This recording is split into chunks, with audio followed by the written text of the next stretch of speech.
Commander studio TV ప్రేక్షకులకి and interview చూస్తున్న విద్యార్థులకి తల్లిదండ్రులకి హృదయపూర్వక నమస్కారాలు. ముఖ్యంగా సార్ 2 years పాటు ఇంటర్మీడియట్ కష్టపడి చదివి డాక్టర్ అవుదాం అనే ఆశయంతో 2 ఏళ్ల పాటు నిరంతర శ్రమతో కష్టపడి చదివిన ఒక విద్యార్థి నీట్ ఎగ్జామ్ రాసిన తర్వాత ఓహో నేను బాగా రాశాను అని సంతృప్తిగా ఉన్న విద్యార్థికి ఒక్కసారి ఎగ్జామ్ క్యాన్సిల్ అయింది అని తెలియగానే వాళ్ళ మానసిక పరిస్థితి నిజంగా ఒక డిప్రెషన్ స్టేజ్లోకి వెళ్ళిపోతారండి. నిజమేనండి. 2 ఏళ్ళు కష్టపడి చదివాము, ఎగ్జామ్ రాసాము, ఇప్పుడు క్యాన్సిల్ అంటున్నారు, మళ్ళీ ఇంత ప్రిపేర్ కావాలి. ఒక డిప్రెషన్, సైకలాజికల్లీ ఒక డిస్టర్బ్డ్ కండిషన్. అదే లాంగ్ టర్మ్ చదివి తీసుకున్న విద్యార్థి అయితే 2 ఏళ్ళు ఇంటర్మీడియట్ చదివాడు, 1 సంవత్సరం లాంగ్ టర్మ్ చదివి 3 సంవత్సరాల పాటు కష్టపడి ఎన్నోసార్లు రివిజన్ చేసుకొని ఎన్నో రివిజన్ టెస్టులు రాసి ఫైనల్ ఎగ్జామ్ రాసి ఇప్పుడు ఎగ్జామ్ క్యాన్సిల్, మళ్ళీ ఎగ్జామ్. నిజంగా స్టూడెంట్ సైకలాజికల్లీ డిప్రెషను, ఫ్రస్ట్రేషన్ నిజమేనండి, ఇవన్నీ ఉంటాయండి. ఎందుకంటే ఇంకా వీళ్ళు టీనేజ్లోనే ఉన్నారు. ఎస్ అండి. కాబట్టి ఇలాంటి విద్యార్థులకు నేను ఇచ్చేది ఏంటంటే, మై డియర్ చిల్డ్రన్,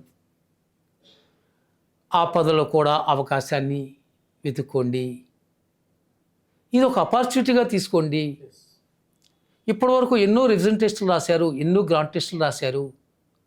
అయితే ఆ రివిజన్ టెస్టులు, గ్రాండ్ టెస్టులు మీరు ఏ కాలేజీలో అయితే కోచింగ్ తీసుకున్నారో ఆ లెక్చర్స్ ఇచ్చిన పేపర్స్. మీరు ఎన్నో రివిజన్ టెస్టులు రాశారు కదా, ఫైనల్గా ఎన్టీఏనే ఒక రివిజన్ టెస్ట్ కండక్ట్ చేసింది అనుకోండి. ఇది ఒక రివిజన్ టెస్ట్ అనుకోండి. దాంట్లో మీరు మీ పెర్ఫార్మెన్స్ ఎలా ఉంది, మీకు ఎన్ని మార్క్స్ వచ్చాయి, ఏ సబ్జెక్ట్లో మీరు అప్ టు ద మార్క్ తీసుకున్నారు, ఏ సబ్జెక్ట్లో ఫెయిల్ అయ్యారు, ఎలాంటి మిస్టేక్స్ చేశారు, అవి అనలైజ్ చేసుకోండి. అవి అనలైజ్ చేసుకొని ఇక్కడ మీరు ఎక్కడ మిస్టేక్ చేసాము, ఎక్కడ డెవలప్ కావాలి, ఏ పార్ట్లో వీక్ ఉన్నాం, ఎగ్జాక్ట్లీ ఎన్టీఏ కండక్ట్ చేసిన పేపర్ కదా, వాళ్ళ నామ్స్ ప్రకారం నీ యాక్చువల్ పొజిషన్ ఏంటి. నిజంగా మీ కాలేజీలో గ్రాండ్ టెస్ట్ పెట్టినప్పుడు మీ కాలేజీలో ఉన్న ఒక 300 మందో 500 మందో, పోనీ ఒక 1000 మందో, లేదా ఒక మేజర్ కార్పొరేట్ అయితే ఒక 20,000 మందో రాస్తుంటారు. కానీ 23 లక్షల మంది నీటి కోసం ప్రిపేర్ అయిన ఎగ్జామ్ అందరితో పాటు మీరు రాశారు. ఇంతకంటే గొప్ప ఆపర్చునిటీ ఉంటుందా సార్? అంతే కదండి. So my dear children, NEET exam రద్దయిందని డిప్రెషన్ కాదు. అవును, ఎన్టీఏ సంస్థ నిర్వహించిన ఒక రివిజన్ టెస్ట్ రాశాను, ఒక ఫైనల్ గ్రాండ్ టెస్ట్ రాశాను. ఈ గ్రాండ్ టెస్ట్లో నా పెర్ఫార్మెన్స్ అనలైజ్ చేసుకున్నాను. ఎస్, నేను ఇక్కడ స్ట్రాంగ్ ఉన్నాను, ఇక్కడ వీక్ ఉన్నాను, ఇదిగో టైం మేనేజ్మెంట్లో ఈ పొరపాట్లు చేశాను అని ఒక రియలైజేషన్కి వచ్చి ఇప్పుడు నుంచి రిస్టార్ట్ కాండి. ఎస్, ఒక రకంగా చెప్పాలంటే ఇప్పుడు బాగా క్రికెట్ ఆడుతున్న గ్రౌండ్లో ఒక్కసారి హఠాత్తుగా వర్షం వచ్చి కాస్త చినుకులు పెడితే అప్పటికప్పుడు క్రికెట్ కొంతకాలం ఆపేస్తారు. 1 గంట తర్వాత మళ్ళీ తిరిపిచ్చిన తర్వాత మళ్ళీ క్రికెట్ స్టార్ట్ చేసినప్పుడు ఆ ప్లేయర్స్ ఎవరు నిరాశపడరు కదా, మళ్ళీ అంతే ఉత్సాహం చూపించాలి. ఈ పిల్లలు కూడా అదే అనుకోవాలి. Right. So first 1 hour match ఆడిన తర్వాత గ్రౌండ్ కండిషన్స్ అలవాటు అవుతాయి ప్లేయర్కి. అప్పుడు సడన్గా మ్యాచ్ కొద్దిగా అంతరాయం అయింది, 1 గంట తర్వాత దిగారు. ఇప్పుడు గ్రౌండ్ కండిషన్స్ అన్నీ ఉంటాయి, ఇప్పుడు ఆ టెన్షన్ ఉండదు. వెరీ ఫస్ట్ గ్రౌండ్లోకి వచ్చిన టెన్షన్ ఉండదు. ఎగ్జాక్ట్లీ అండి, ఇది చాలా చక్కటిది. నేను కూడా విద్యార్థులు అదే చేస్తున్నా. ఇది ఒక ఆపర్చునిటీగా తీసుకోండి. ఇన్ని రోజులు మీ కాలేజీలో రాసిన గ్రాండ్ టెస్ట్లో ఒక 300 మంది 500 మంది రాశారు, లేదా ఒక పెద్ద కార్పొరేట్ అయితే ఒక 20,000 మంది రాశారు. కానీ 23 లక్షల మంది రాసిన ఒక గ్రాండ్ టెస్ట్ రాసే అవకాశం ఉంది. అవకాశం మీకు వచ్చింది. దానిలో మిమ్మల్ని మీరు అనలైజ్ చేసుకున్నారు. మీ శిక్షా సామర్థ్యాలు ఏంటో అనలైజ్ చేసుకోండి. ఎక్కడ స్ట్రాంగ్, ఎక్కడ వీక్ చూసుకోండి. ఎస్, ఇప్పుడు రిస్టార్ట్ చేయండి. ఇది మీకు గొప్ప అవకాశం వచ్చింది. ఒక ప్లస్ పాయింట్ అండి, ఇప్పుడు ఎగ్జామ్ మళ్ళీ ఎగ్జామ్ వల్ల ఏంటంటే మీకు ఫస్ట్ టైం నీట్ రాస్తున్న స్టూడెంట్ 11 o'clock వెళ్ళాలి, 2 o'clock ఎగ్జామ్ అయితే 3 hours ముందు కూర్చోవాలి. ఈలోపు బోల్డ్ ఎక్సర్సైజ్ ఉంటుంది. ఏవి తీసుకెళ్ళాలి, ఏవి తీసుకెళ్ళకూడదు, ఏ పెన్ తీసుకెళ్ళాలి, ఏ వాచ్ తీసుకెళ్ళాలి, ముక్కు పొడకి ఏంటి, చౌపోగి ఏంటి, ఇవన్నీ ఇప్పుడు తెలిసిపోయింది. Correct. Plus exam hall tension ఉండదు ఇంకా. సో విత్ ఫ్రీగా రాస్తారు వీళ్ళు ఎగ్జామ్ని. రైట్ సార్, ఇప్పుడు మీరు కెమిస్ట్రీలో మీరు 2 రాష్ట్రాల్లో మొత్తం కార్పొరేట్ సెక్టర్లో ప్రతి కాలేజీకి మీరు తెలిసిన టీచర్ గారు. నీట్ ఎగ్జామ్కి వచ్చేటప్పటికి మెయిన్ సబ్జెక్ట్స్ మీకు తెలుసు, బయాలజీ, ఫిజిక్స్, కెమిస్ట్రీ. ప్రతి నీట్ స్టూడెంట్ బయాలజీ జస్ట్ అప్పడల్లా చదివేస్తారు నీట్గా, ఓ మాకు అన్నీ వచ్చినట్టు ఉంటారు. ఇక ఫిజిక్స్ అంటేనే ఫోబియో, భయం, భూతం, దాని జోలికే కొంతమంది వెళ్ళరు. ఇక కెమిస్ట్రీ ఏమో అది ఆడుతూ ఉంటుంది అటు ఇటు. సో కెమిస్ట్రీ అనేది చాలా కీలకమైన సబ్జెక్టు, అది భయపెట్టదు, అట్లని చెప్పేసి గ్రిప్ చేతిలో కూడా రాదు. సో అట్లాంటి కీలకమైన సబ్జెక్ట్ మీ చేతిలో ఉంది అంటే ఫ్రీ సీట్ రావాలి లేదా తేలిగ్గా సీటు కొట్టాలి అనుకున్నప్పుడు కెమిస్ట్రీ ఇంట్రెస్ట్ ఉన్న మెయిన్ సబ్జెక్ట్ అయిపోయింది. రైట్. అట్లాంటి వాళ్ళకి ఆ కెమిస్ట్రీలో పూర్తి మార్కులు సంపాదించాలంటే స్టూడెంట్ ఇలా తయారవ్వాలి. సహజంగా నీట్ ఎగ్జామ్ ప్రిఫర్ అయ్యే స్టూడెంట్ జనరల్గా ఎలా ఉంటారు అంటే those are generally strong in biology. అవునండి. బైపీ స్టూడెంట్ నీట్ ప్రిఫర్ అయ్యేవాళ్ళు బయాలజీలో చాలా స్ట్రాంగ్గానే ఉంటారండి. Out of 360 marks biology 300 is the minimum average mark. 320, 340 కూడా వస్తుంటాయి. కానీ మనం ఒక యావరేజ్ బైపీ స్టూడెంట్ని తీసుకుందాం. 300 వచ్చేలాగానే ఏ బైపీ స్టూడెంట్ అయినా బయాలజీలో 300 వచ్చేంత ప్రిఫరేషన్ ఉంటుంది, అంత క్యాపబిలిటీ ఉంటుంది. మీరు చెప్పినట్టు అసలు బైపీ స్టూడెంట్ అంటేనే ఫిజిక్స్ భయం. ఎందుకంటే ఫిజిక్స్ మ్యాథమెటికల్ బ్యాక్గ్రౌండ్ ఉండాలి దానికి. కాబట్టి సహజంగా బైపీసీ అంటే మ్యాథమెటికల్ బ్యాక్గ్రౌండ్స్, బేసిక్స్ కొద్దిగా వీక్గా ఉంటారు. కాబట్టి ఫిజిక్స్ అంటేనే కొంత ఫోబియా ఉంటుంది. కాబట్టి ఫిజిక్స్లో ఏం చేస్తారు, ఒక 80 మార్క్స్ వస్తే చాలు సీట్ గెట్టింగ్ ర్యాంక్ వచ్చేస్తుంది అంటారు. కాబట్టి బయాలజీలో ఏమో చాలా స్ట్రాంగ్ ఉంటారు. ఫిజిక్స్ అంటే చాలామందికి 90% ఆఫ్ బైపీ స్టూడెంట్స్కి ఫిజిక్స్ అంటేనే ఫోబియా. ఇక మధ్యలో కెమిస్ట్రీ ఉందండి. ఇది బయాలజీ అంతా ఈజీగాను ఫీల్ గారు, ఫిజిక్స్ అంతా ఫోబియాను ఉంటుంది. కాబట్టి ఇక్కడ కెమిస్ట్రీ చాలా ఇంపార్టెంట్ రోల్ ప్లే చేస్తుందండి. ఎవరైతే కెమిస్ట్రీలో గనక 140 మార్క్స్ అవుట్ ఆఫ్ 180 స్కోర్ చేశారో వాళ్ళు అవలేలగా ఫ్రీ సీట్, గవర్నమెంట్ కాలేజ్లో ఫ్రీ సీట్. అది గవర్నమెంట్ కాలేజ్ అంటే డిస్ట్రిక్ట్ సెంటర్లో ఉన్న గవర్నమెంట్ కాలేజ్, కొత్త గవర్నమెంట్ కాలేజ్ కావండి. Osmania medical college, Gandhi medical college, Kakatiya medical college, అది ఆంధ్రాలో అయితే ఆంధ్ర మెడికల్ కాలేజు, తర్వాత నాగార్జున మెడికల్ కాలేజ్, ఇలాంటి ఫేమస్ కాలేజులోనే సీట్ వస్తుంది. కాబట్టి కెమిస్ట్రీలో 140 మార్క్స్, అట్లీస్ట్ కెమిస్ట్రీలో 120 మార్క్స్ కనుక స్కోర్ చేస్తే డెఫినెట్గా ఏదో గవర్నమెంట్ కాలేజ్లో ఫ్రీ సీట్ వస్తుంది. కాబట్టి సహజంగా బయాలజీలో స్ట్రాంగ్, ఫిజిక్స్ అంటే జనరల్ ఫోబియా, ఈ మధ్యలో ఉన్న కెమిస్ట్రీ రెండింటిని బ్యాలెన్స్ చేస్తూ ఫిజిక్స్లో ఏవైనా మార్కులు తగ్గితే అది కెమిస్ట్రీలో గెయిన్ చేసిన రోజు స్టూడెంట్ సీట్ గెట్టింగ్ ర్యాంక్ వెళ్ళిపోతారండి. దాన్ని దృష్టిలో ఉంచుకొని స్టూడెంట్ కెమిస్ట్రీని ప్రిఫర్ కావాలి. కానీ రియల్గా కెమిస్ట్రీ చాలా స్కోరింగ్ అండి. కానీ కొన్ని టెక్నిక్స్తో ప్రిఫర్ కావాలి. ఉంది ఇంకా 1 మంతే, 28 days, 4 weeks. Correct 1 month. అవునండి. In this 1 month also a systematic revision plan నేను ఇస్తానండి. ఆ సిస్టమేటిక్ రివిజన్ ప్లాన్తో కనుక ఫాలో అయితే అవుట్ ఆఫ్ 45 క్వశ్చన్స్ అంటే అవుట్ ఆఫ్ 180 మార్క్స్ 35 క్వశ్చన్స్ అవలేలుగా ఆన్సర్ చేయొచ్చు. That's 140 marks. Even the worst case 30 questions అవలేలుగా ఆన్సర్ చేయొచ్చు out of 45. 30 questions means 120 marks just average, above average student సంపాదించవచ్చండి. ఇక్కడ చేయాల్సింది హార్డ్ వర్క్ కాదు, ఏ స్మార్ట్ వర్క్, ఏ చక్కటి రివిజన్ ప్లాన్. ఎక్కడ హైయర్ వెయిటేజ్ ఉంది, ఏ ఏరియా నుంచి ఎక్కువగా క్వశ్చన్స్ వస్తాయి, ఏ టైప్ క్వశ్చన్స్ ప్రీవియస్ ఇయర్స్లో వచ్చాయి అన్న దాన్ని బట్టి ఒక ఇంటెలిజెంట్ ప్లానింగ్తో కనుక ప్రిఫర్ అయితే కెమిస్ట్రీలో 120 to 140 మార్క్స్ తెచ్చుకోవటం చాలండి, ఈజీ. ఈ 1 month సరిపోతుంది. ఇప్పుడు కెమిస్ట్రీలో 3 విభాగాలు ఉన్నాయి కదా, ఆర్గానిక్, ఇనార్గానిక్, ఫిజికల్ అని. సో దేని మీద ఎక్కువ ఫోకస్ పెట్టాలి, పిల్లాడి దేంట్లో ఎక్కువ ఇంట్రెస్ట్ ఫోకస్ చేస్తే ఈజీగా మార్కులు సంపాదించవచ్చు, అది కొంచెం చెప్పండి. Very good question sir, good question. కెమిస్ట్రీలో ఉన్న organic chemistry, inorganic chemistry, physical chemistry మనం కనుక గత నీట్ ఎగ్జామ్ పేపర్స్ కనుక పరిశీలిస్తే, గత 10 సంవత్సరాల పేపర్స్ కనుక మనం పరిశీలిస్తే సహజంగా వెయిటేజ్ ఎలా ఉంటుందంటే ఆర్గానిక్ కెమిస్ట్రీ నుంచి 14 to 18 క్వశ్చన్స్ వస్తాయండి అవుట్ ఆఫ్ 45. 14 to 18 అంటే relatively higher weightage organic chemistry. అంటే ఆర్గానిక్ కెమిస్ట్రీ అంటే ఇంక్లూడింగ్ బయోమాలిక్యూల్స్ కూడా అనే చాప్టర్ కలిపి 14 to 18 క్వశ్చన్స్ అవుట్ ఆఫ్ 45.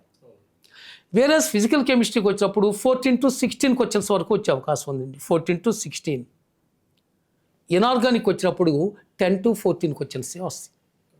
దీన్ని బట్టి మనకి ఏమర్థమవుతుందంటే ఆర్గానిక్ ఎప్పుడు హైయర్ వెయిటేజ్. రెండోది ఇనార్గానిక్ రిలేటివ్గా ఈ 3 సబ్జెక్టులోనే ఉంటే ఆర్గానిక్, ఇనార్గానిక్, ఫిజికల్లో హైయెస్ట్ వెయిటేజ్ ఆర్గానిక్ నుంచి ఉంటే ఇనార్గానిక్ నుంచి రిలేటివ్లీ కొద్దిగా తక్కువ వెయిటేజ్ ఉంటుంది, ఫిజికల్ ఆప్టిమంగా ఉంటుంది. సో ఆర్గానిక్లో 16 to 18 క్వశ్చన్స్ వస్తే ఫిజికల్లో 14 to 16 క్వశ్చన్స్ వస్తాయి, ఇనార్గానిక్లో 10 to 14 క్వశ్చన్స్. ఇది అంటే ఆర్గానిక్ మీద ఎక్కువ ఫోకస్ చేసుకోవాలి. రెండో పార్ట్ మనం 11th class and 12th class అంటే జూనియర్ ఇంటర్, సీనియర్ ఇంటర్ కనుక మనం వెయిటేజ్ చూస్తే సహజంగా సీనియర్ ఇంటర్ నుంచి ఎక్కువ వెయిటేజ్ క్వశ్చన్స్ వస్తాయండి. 55 to 60% questions senior inter syllabus నుంచి వస్తే జస్ట్ 40 to 45% క్వశ్చన్స్ మనకి జూనియర్ ఇంటర్ సిలబస్ నుంచి వస్తుంది. కాబట్టి hire weightage organic followed by physical. Junior inter, senior inter చూసినప్పుడు రిలేటివ్గా సీనియర్ ఇంటర్ మీద మనకి ఎక్కువ క్వశ్చన్స్ వచ్చే అవకాశం ఉంది. ఫస్ట్ ఈ వెయిటేజ్ని దృష్టిలో పెట్టుకోవాలండి. సరే, ఇప్పుడు ఈ 30 days మీరు చెప్తున్నారు, మనకున్న సమయం ఇప్పుడు 30 days అండి. మనం కొన్ని ఈ 3 విభాగాలని కూడా స్టడీ చేయాలంటే స్టూడెంట్ రోజు కొంత టైం స్పెండ్ చేయాలా, లేదంటే ఒక 4 రోజులు చేశాక మిగతా సబ్జెక్ట్ వెళ్ళిపోవాలా? ఎట్లా ప్రిపేర్ అవ్వాలి? ప్రతిరోజు ప్రతి సబ్జెక్ట్ని రివైజ్ చేయాల్సిందే అండి. ఆల్మోస్ట్ అన్ని సబ్జెక్ట్స్ కూడా. అంటే ఒక 4 రోజులు కెమిస్ట్రీ అవుతా, 4 రోజులు ఫిజిక్స్ అవుతా, అలా కాదు. ఇప్పుడు నేను ఒక ప్లాన్ చెప్తా చూడండి. నా ప్లానింగ్లో ఏమిటంటే నేను ఫస్ట్ ఇనార్గానిక్తో స్టార్ట్ చేయమంటా. ఎందుకంటే వచ్చేది around on and average 10 to 12 questions గ్యారంటీగానే ఉంటాయండి యావరేజ్గా. Inorganic mainly memory based. Of course application ఉండొచ్చు, relatively less number of applications. నేను ఇనార్గానిక్ ఎలా రివైజ్ చేస్తానంటే ఒక స్టూడెంట్తో ఫస్ట్ పీరియాడిక్ టేబుల్ అనే చాప్టర్తో స్టార్ట్ చేస్తాం. ఫస్ట్ ఇయర్లో periodic table very basic chapter. Periodic టేబుల్లో ముఖ్యంగా periodic properties, atomic radius, ionic radius, ionization potential, electronegativity, electron affinity and metallic, non metallic nature, ఈ పీరియాడిక్ ప్రాపర్టీస్ మీద అండ్ రిమైనింగ్ పీరియాడిక్ టేబుల్ మీద డెఫినెట్గా 2 క్వశ్చన్లు వస్తాయండి. Just memory based. దీనిలో numericals ఉండవు, ఫిజికల్ కెమిస్ట్రీ ప్రాబ్లమ్స్ ఉండవు, ఫార్ములా ఉండదు, డెప్త్ అప్లికేషన్స్ ఉండవు. కాబట్టి పీరియాడిక్ టేబుల్ స్టడీ చేయడానికి it's a matter of 2 hours. Periodic table complete అయిన తర్వాత కెమికల్ బాండ్ రిలేటెడ్ చాప్టర్ అండి. Sir chemical bond higher weightage టాపిక్స్లో కెమికల్ బాండ్ ఒకటి. Minimum on and average 4 questions chemical bond నుంచి వస్తాయి. కెమికల్ బాండ్లో ionic bond, that is a covalent bond, dative bond, ఈ very simple. ఇవి చూసుకుంటే పర్టికులర్గా concept of hybridization, shapes of molecules, bond parameters, just ఒక టేబులర్ ఫార్ములా ఇస్తారండి. The name of the molecule, formula, molecule formula, hybridization, number of lone pairs, number of bond pairs, number of sigma bonds, number of pi bonds, shape of the molecule, geometry of the molecule, bond angle, even bond లెన్స్లో కొన్ని abnormalities ఉంటాయండి. Bond lens ఒక చిన్న tabular form చేసుకున్నాను. ఇంకో ఇక్కడే student smart planning వాడాలండి. హైబ్రిడైజేషన్లో ఒక table ఇచ్చాం కదా, ఇప్పుడు ఈ హైబ్రిడైజేషన్ మీద కొన్ని ఎగ్జాంపుల్స్ కెమికల్ బాండ్లో ఇచ్చాడు. Then coming to the remaining part of inorganic chemistry, group 15 there is nitrogen గ్రూప్లో oxides of nitrogen, oxy acids of nitrogen, halides of nitrogen hybridization కాన్సెప్ట్కి లింక్ అవుతాయండి. దాంట్లో హైబ్రిడైజేషన్ ఏంటి, షేప్ ఆఫ్ మాలిక్యూల్ ఏంటి, bond length ఎంత, bond angle ఏంటి, exceptions ఏంటి, 5th గ్రూప్కి అప్లై చేయాలండి. Then coming to the 16th group, sulphur oxides, sulphur oxy acids, same hybridization. అక్కడ హైబ్రిడైజేషన్ ఏంటి, number of pi bonds, sigma bonds ఎన్ని, పై బాండ్స్లో పీ పై బాండ్స్ ఎన్ని, డీ పై బాండ్స్ ఎన్ని, బాండ్ యాంగిల్ ఏంటి, ఎన్ని లోన్ ఫేర్స్, ఎన్ని bond pairs. 16th గ్రూప్లో oxides of sulphur, oxy acids of sulphur. Then 17th group అండి, halogen oxides, halogen oxy acids, same hybridization concept. Then 18th గ్రూప్కి వచ్చారనుకోండి, xenon compounds, xenon dioxide, xenon trioxide, xenon difluoride, xenon tetrafluoride, xenon hexafluoride, xenon oxy tetrafluoride. వీటన్నిటిలోనూ hybridization concept, number of loan fares, number of bond pairs, number of sigma bonds, number of pi bonds, మొత్తం hybridization concept. కాబట్టి ఇక్కడ ప్రిఫరేషన్లో ఏంటంటే ఒక రోజంతా 15th group చదివా, ఒక రోజంతా 16th గ్రూప్ చదివా, ఒక రోజంతా 17th గ్రూప్ చదివా, కంప్లీట్లీ అన్సైంటిఫిక్. ఎందుకంటే మనం చేసేది రివిజన్ ఆల్రెడీ 2 ఏళ్ళు అయిపోయింది కదా, ఆల్రెడీ 15th గ్రూప్ సిటీ. ఇప్పుడు ఓవరాల్ కన్సాలిడేషన్ కదా కావాల్సింది. కాబట్టి కెమికల్ బాండ్లో హైబ్రిడైజేషన్ కాన్సెప్ట్ పర్ఫెక్ట్ చదివి అప్పుడు ఈ హైబ్రిడైజేషన్ కాన్సెప్ట్ ఏ చాప్టర్లో టచ్ అవుతుందో వాటి మొత్తాన్ని కవర్ చేసేట్టుగా నేను ఒక నోట్స్ ఇచ్చాను. ఇంకా important point sir, the coordination compounds second ఇయర్లో ఉన్న చాప్టర్ 4 క్వశ్చన్స్ గ్యారంటీ అండి. ఈ కోఆర్డినేషన్ కాంప్లెక్స్లో కూడా ఈ హైబ్రిడైజేషన్ కాన్సెప్టే. కాబట్టి ఇక ఈ కోఆర్డినేషన్ కాంప్లెక్స్లో హైబ్రిడైజేషన్ ఏంటి, మాలిక్యూల్స్ ఏంటి, సేమ్ అక్కడే కెమికల్ బాండ్లో ఎంఓటి మాలిక్యులర్ ఆర్బిటాల్ థియరీ డెఫినెట్గా వచ్చిందండి. O2, O2 plus, O2 plus 2, O2 minus, O2 minus 2, చిన్న కాన్సెప్ట్. ఇదే ఎంఓటీని తీసుకొచ్చి కోఆర్డినేషన్ కాంప్లెక్స్కి అప్లై చేయాలండి. చేస్తే అది ఇన్నర్ ఆర్బిటాల్ కాంప్లెక్సా, అవుటర్ ఆర్బిటాల్ కాంప్లెక్సా, దట్ కోఆర్డినేషన్ అయాన్ కలర్డా, కలర్లెస్సా, పారామాగ్నెటికా, డయామాగ్నెటికా, ఈ ఎంఓటీకి నెక్స్ట్ అప్లికేషన్ అండి. కాబట్టి కోఆర్డినేషన్ కాంప్లెక్స్ అంతా చదవటం కాదు, హైబ్రిడేషన్ ఎంఓటీ మనం కెమికల్ బాండ్లో చదివినప్పుడు దానికి రిలేటెడ్గా 15th, 16th, 17th, 18th గ్రూప్లో ఉన్న ఆల్ మాలిక్యూల్స్ ఎక్కడ చూసుకొని దీని కోఆర్డినేషన్ కాంపౌండ్స్కి వెళ్ళిపోయి అక్కడ ఆ complex molecule shapes, bonding, structuring ఇవి చూసుకొని ఎంఓటీ అప్లై చేసుకొని అక్కడ ఇన్నర్ ఆర్బిటాల్ కాంప్లెక్సా, అవుటర్ ఆర్బిటాల్ కాంప్లెక్సా, మ్యాగ్నెటిక్ నేచర్ ఏంటి, ఇలా రిలేట్ చేసుకుంటూ కాన్సెప్ట్ రిలేట్ చేసుకుంటూ ప్రిపేర్ చేస్తే ఎంత ఈజీగా అవుతుందంటే అండి, నేను చెప్పే కదా కెమిస్ట్రీలో 12 క్వశ్చన్స్ యావరేజ్గా వస్తాయని, పీరియాడిక్ టేబుల్లో 2, it's a matter of 2 hours. Then chemical బాండ్లో ఆన్ అండ్ యావరేజ్ 4 క్వశ్చన్స్ వస్తాయండి. ఈ కెమికల్ బాండ్లో ఉన్న కాన్సెప్ట్స్ని అప్లై చేసుకుంటా పోతే 15th, 16th, 17th గ్రూప్, అక్కడ నుంచి కోఆర్డినేషన్ కాంప్లెక్స్, ఒక్క కోఆర్డినేషన్ కాంప్లెక్స్ నుంచి 4 క్వశ్చన్లు వస్తాయండి. అంటే chemical bond 4, coordination complexes 4, periodic table 2, అక్కడికి 10 క్వశ్చన్స్ అయిపోతాయి. అది కాకుండా ఇనార్గానిక్ మెయిన్లీ మెమరీ బేస్డ్ కదా. అవునండి. ఇప్పుడు మీకు పవర్ పాయింట్ చూపిస్తానండి నేను, ఇంకో స్లైడ్లో చూడండి. ఈ స్లైడ్లో టోటల్గా ఇనార్గానిక్ రియాక్షన్స్ ఇక్కడ ఇచ్చా చూడండి, మీకు స్లైడ్ కనిపిస్తుంటుంది. ఈ స్లైడ్లో 30 ఇనార్గానిక్ రియాక్షన్స్ ఇచ్చా, 30 రియాక్షన్స్. అన్ని చాప్టర్స్లో నుంచి ఏవైతే ఇనార్గానిక్ రియాక్షన్స్ ఉన్నాయి దానిలో రియాక్టెంట్ ఏంటి, ప్రొడక్ట్ ఏంటి, దానిలో కలర్డ్ ఏంటి, గ్యాస్ ఇవాల్వ్ అవుద్దా, ప్రెసిపిటేట్ వస్తుందా, ఆ రియాక్షన్ ఇంపార్టెన్స్ ఏంటి, యూజ్ ఏంటి, మొత్తం ఫస్ట్ ఇయర్ సెకండ్ ఇయర్లో కలిపి అన్ని కెమికల్ రియాక్షన్స్ని ఒక లిస్ట్ అవుట్ చేసేయండి, 30 to 40. ఆ ఈక్వేషన్స్ మీరు కాన్సన్ట్రేట్ చేస్తే ఖచ్చితంగా ఇనార్గానిక్ అంటే ఆ కెమికల్ రియాక్షన్స్ మీద నుంచి క్వశ్చన్ తీస్తాడు. అండ్ లాస్ట్ అండి డి బ్లాక్, ఎఫ్ బ్లాక్ అని ఒక చాప్టర్ ఉంది. కోఆర్డినేషన్ కాంప్లెక్స్ అయిన తర్వాత డి బ్లాక్, ఎఫ్ బ్లాక్ కూడా పీరియాడిక్ టేబుల్కి కనెక్టెడ్. లాంథనాయిడ్ కాంట్రాక్షన్ జనరల్గా ఎప్పుడో క్వశ్చన్ వస్తూ ఉంటుంది. అంటే డి బ్లాక్లో coloured, magnetic, coloured ions, colourless ions, magnetic, paramagnetic, ferromagnetic, ఇవన్నీ కూడా ఇన్ ద కాంప్లెక్స్ కాంపౌండ్స్తో రిలేట్ అవుతాయి.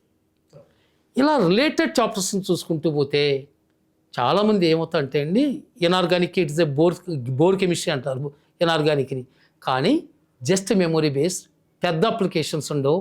12కి 12 ఇనార్గానిక్లో తెచ్చుకునే అవకాశం ఉంది. ఏ సిస్టమేటిక్ ప్రిపరేషన్, తక్కువ టైంలో ఎక్కువ రివిజన్ చేయటం, కనెక్టెడ్ టాపిక్స్ని కనెక్ట్ చేసుకుంటూ వెళ్ళటం.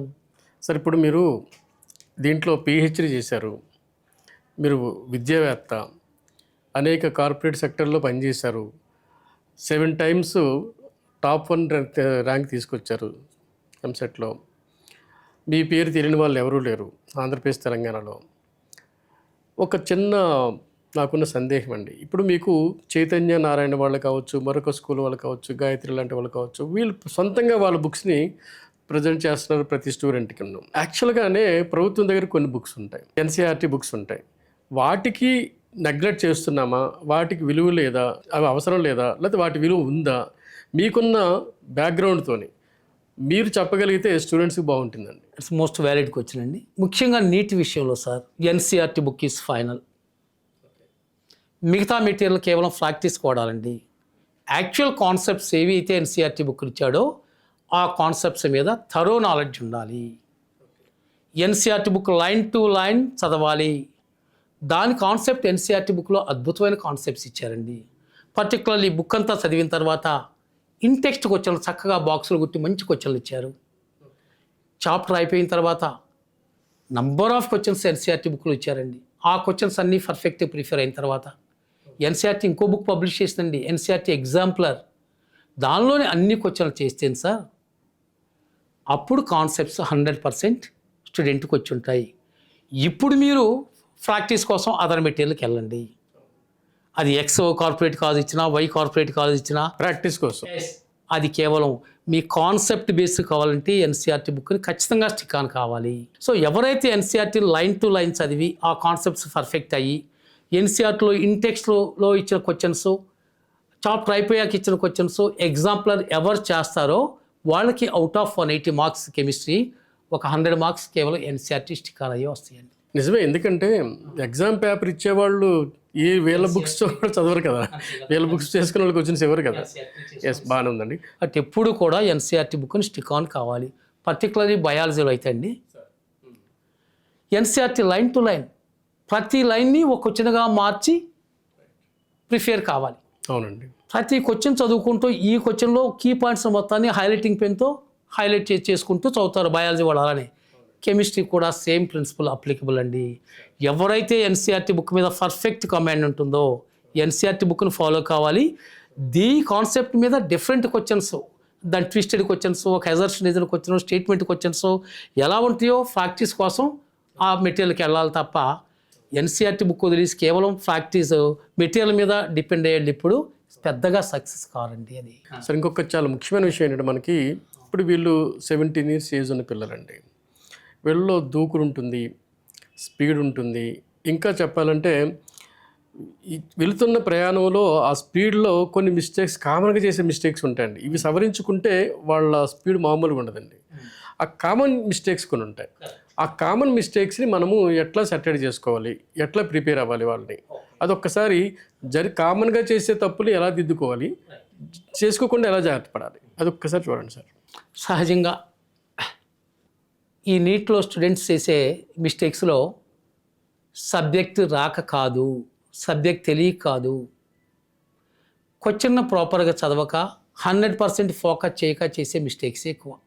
Particular sir, which of the following statement is not correct. Question చదివేటప్పుడు ఈ నాట్ అనేది ఒక్కొక్కసారి మిస్ అవుతారు. Which of the following statement is correct అనుకుంటాడు, చదువుతాడు, ఫస్ట్ స్టేట్మెంట్ అది కరెక్ట్ స్టేట్మెంట్ ఉంటుంది, ఇది అనుకొని పెట్టేస్తారు. Or which of the following is incorrect అంటాడు. అవునండి. Which of the following statement except, ఇలా నాట్ కరెక్ట్, ఇన్కరెక్ట్, ఎక్సెప్ట్ ఇలాంటి కీవర్డ్స్ ఉంటాయి. చిన్నగా అర్థం చేసుకుని చదవాలి. ఎస్, క్వశ్చన్ ప్రాపర్గా చదివి దాంట్లో కీవర్డ్ని చేసుకోవటం. కరెక్ట్ స్టేట్మెంట్ అడిగాడా, ఇన్కరెక్ట్ స్టేట్మెంట్ అడిగాడా, నాట్ కరెక్ట్ అన్నాడా, యాక్సెప్ట్ అన్నాడా, అదని క్వశ్చన్ చదివేటప్పుడే 100% బ్రెయిన్ ఫోకస్ చేసి చదవకపోతే తెలిసిన విషయాన్ని మిస్టేక్ చేస్తాడు. అలానే నీట్లో ఎక్కువ స్టేట్మెంట్ టైప్ క్వశ్చన్స్ ఉంటాయండి. అంటే which of the following statements are true, which of the following statements are false. బయాలజీలో స్టేట్మెంట్ టైప్ ఎక్కువ ఉంటుంది. ఇప్పుడు కెమిస్ట్రీలో కూడా స్టేట్మెంట్ టైప్ క్వశ్చన్స్ ఎక్కువనే ఉంటున్నాయండి. సో క్వశ్చన్ చదవాలి, ప్రతి స్టేట్మెంట్ చదవాలి, ఆ స్టేట్మెంట్ ట్రూ ఆ ఫాల్సా చూడాలి, దాంట్లో ట్విస్టింగ్ ఉందా, మిస్రీడింగ్ ఉందా జాగ్రత్తగా చూసుకోవాలి. ఈ ఫోకస్ ఎగ్జామ్లో కనుక కాన్సన్ట్రేట్ చేస్తే కామన్ మిస్టేక్ జరగదండి. నా అబ్జర్వేషన్లో ఏంటంటే చాలామంది పిల్లలు అవుట్ ఆఫ్ 45 క్వశ్చన్లో 3 to 4 క్వశ్చన్స్ వాళ్ళకి తెలుసు, ఆ విషయం మీద నాలెడ్జ్ ఉంటుంది, కానీ మిస్టేక్ చేస్తారు. ఎందుకంటే అక్కడ వాళ్ళ క్వశ్చన్ చదివేటప్పుడు, ఆప్షన్స్ చదివేటప్పుడు, 4 ఆప్షన్స్ చదివేటప్పుడు ఈ సహజంగా స్టూడెంట్ చేసే మిస్టేక్ ఇది ఉంటుందండి. అవి కరెక్ట్ చేసుకుంటే 3 to 4 క్వశ్చన్స్ కరెక్ట్ అంటే 16 మార్క్స్ 4 క్వశ్చన్స్ అంటే అలా 3 సబ్జెక్ట్. సార్ చివరిగా మీరు కెమిస్ట్రీ ఉంచండి. కెమిస్ట్రీలో సరే ఓవరాల్గా మీరు ఒక ఫ్యాకల్టీగా, సీనియర్గా ఓవరాల్గా అన్ని సబ్జెక్ట్స్ ఎలా ప్రిపేర్ అవ్వాలి, చివరి నిమిషంలో ఈ ఎగ్జామ్కి వెళ్ళే ముందు ఎలా తయారయ్యి వెళ్ళాలి, ఎందుకంటే నెక్స్ట్ మినిట్ అతను రాయాలి, మంచి సీట్ కొట్టాలి, ఎలా ప్రిపేర్ అయ్యాలి లాస్ట్ ఎగ్జామ్ ముందు? Fine sir, great sir.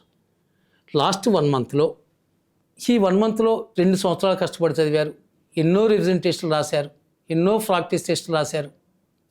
ఈ 1 మంత్లో మీరు చేయాల్సింది ఏంటంటే, మై డియర్ చిల్డ్రన్, కొత్తగా నేర్చుకోవటానికి ప్రయత్నం చేయొద్దు. మీరు కొత్తగా నేర్చుకునేది ఏం లేదు.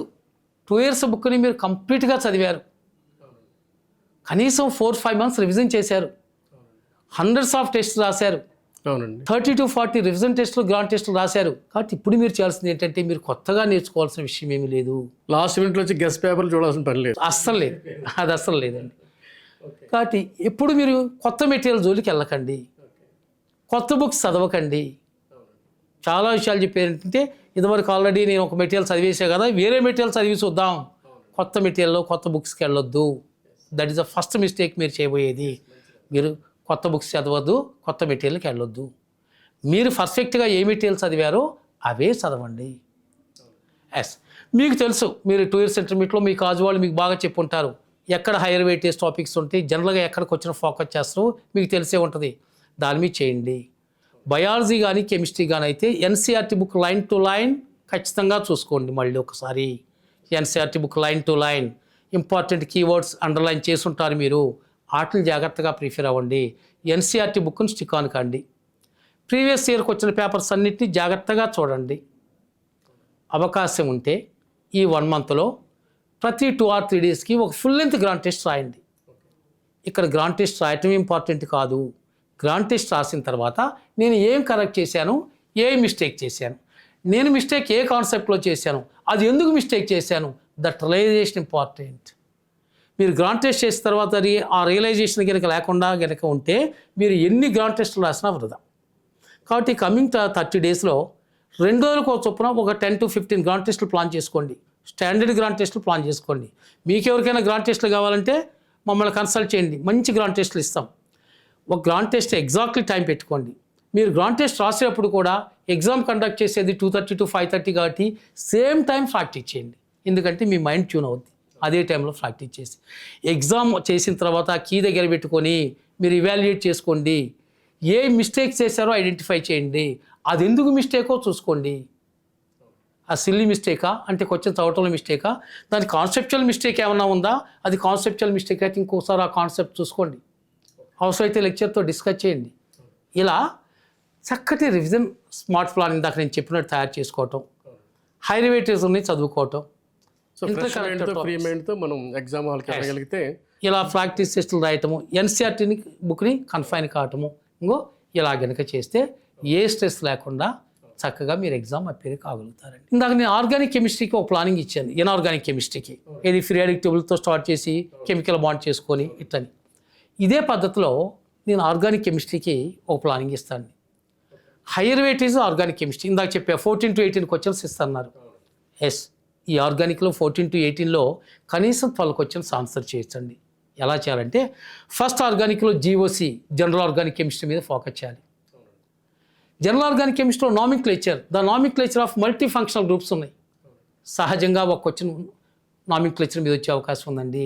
గ్యారంటీ నామిక్లేచర్ చాలా simple question, particularly multi functional group nomenclature.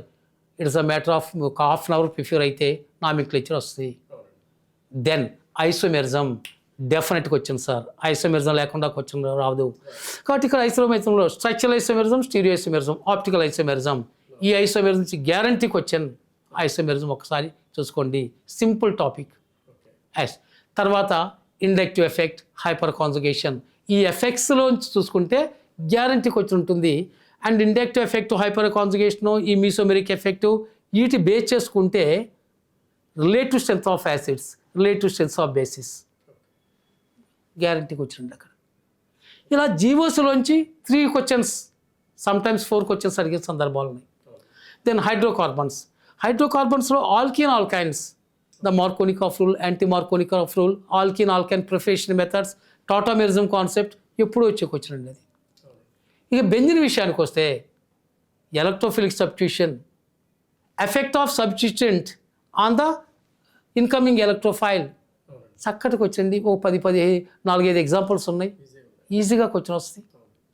Second year ఆర్గానిక్లోకి వస్తే alcohols, phenols and ethers, then aldehydes, ketones, higher weightage topics. Organic కెమిస్ట్రీలో ఒక 46 నేమ్ రియాక్షన్స్ ఉన్నాయండి.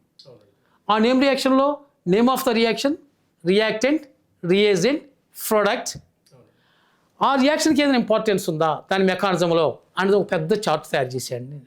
ఆ చార్ట్ కూడా డిస్క్రిప్షన్ బాక్స్లో ఒక లింక్ ఇద్దామండి, ఉపయోగం. ఆ 46 రియాక్షన్స్, ఇందాక నేను ఒక 35 రియాక్షన్ దాకా ఇన్ఆర్గానిక్లో నుంచి ఇచ్చాను. ఆల్ టుగెదర్ ఈ 75 రియాక్షన్స్ కనుక చూసుకుంటే నేమ్ రియాక్షన్స్లోంచి 3 to 4 నేమ్ రియాక్షన్స్ ఖచ్చితంగా దాని రియేజెంట్ కానీ ఇది కానీ డెఫినెట్గా అడుగుతాం. మనం ముందుగా అనుకున్నట్టుగానే బయాలజీ కాస్త కేక్ వాక్ లాగా ఉంటుంది, ఫిజిక్స్ ఏమో ఫోబియా లాగా ఉంటుంది. ఈజీగా సీట్ సంపాదించడానికి కెమిస్ట్రీ చాలా కీలకమైంది. అందులో ఆర్గానిక్ కెమిస్ట్రీ మరింత వెయిటేజ్ సబ్జెక్ట్. విపులంగా క్షుణ్ణంగా చాలా క్లియర్గా అర్థమయ్యేట్టు చెప్పారండి. మిమ్మల్ని మళ్ళీ మనం ఎగ్జామ్ దగ్గరలో మళ్ళీ మీ ఇంటర్వ్యూ తీసుకుంటాం. అన్నిటికంటే ముఖ్యంగా ఫిజికల్ కెమిస్ట్రీ కూడా ఒక్కటే అండి, కేవలం 6 చాప్టర్లు. అవునండి. మోల్ కాన్సెప్ట్ ఖచ్చితంగా 3 క్వశ్చన్లు. In which of the following contents maximum number of molecules or maximum number of items. ఈ టైప్ ఇప్పుడు జనరల్ కొడుతున్నాండి. Empirical formula, molecular formula calculate చేయడం ఎంత ఈజీ, గ్యారంటీగా ఒక క్వశ్చన్ అడుగుతున్నాడు. అలానే ఇక్కడికి వస్తే నెక్స్ట్ చాప్టర్కి వస్తే equilibrium, chemical equilibrium, ionic equilibrium, concept of pH, particularly solubility product, గ్యారంటీకి వచ్చాను solubility product, pH of buffers, salt hydrolysis, సింపుల్గా. ఎలక్ట్రోకెమిస్ట్రీ అండి 3 to 4 క్వశ్చన్స్ ఇస్తున్నాడు, ఒక్కోసారి 3 క్వశ్చన్స్ యావరేజ్గా వస్తుంది. ఈఎంఎఫ్ క్యాలిక్యులేట్ చేయటం, తర్వాత నెర్నెస్టిక్ క్వశ్చన్ మీద సింపుల్ ప్రాబ్లం, ఫ్యారడేస్ లా. ఇలా గనుక ఫిజికల్ కెమిస్ట్రీ సహజంగా మళ్ళీ బైపీసీ ఏంటంటే ఫిజికల్ కెమిస్ట్రీలో ప్రాబ్లమ్స్ ఉంటాయి అనుకుంటారు, కానీ సింపుల్ ప్రాబ్లం, సింపుల్ అప్లికేషన్. నిజంగా 1 month కనుక ప్రాపర్గా పర్ డే 3 hours మీద కెమిస్ట్రీ మీద కాన్సన్ట్రేట్ చేస్తే 30 to 35 క్వశ్చన్స్ 120 to 140 అవలీలుగా తెచ్చుకోవచ్చండి. థ్యాంక్ యూ అండి. ప్రముఖ విద్యావేత్త డాక్టర్ కోటేశ్వరరావు గారు మీకు ఇచ్చే సలహాలు సూచనలు పాటిస్తే నీటిలో మంచి ర్యాంక్ సంపాదించవచ్చు, ఫ్రీ సీట్ సంపాదించే అవకాశాలు ఉన్నాయి. నమస్తే అండి.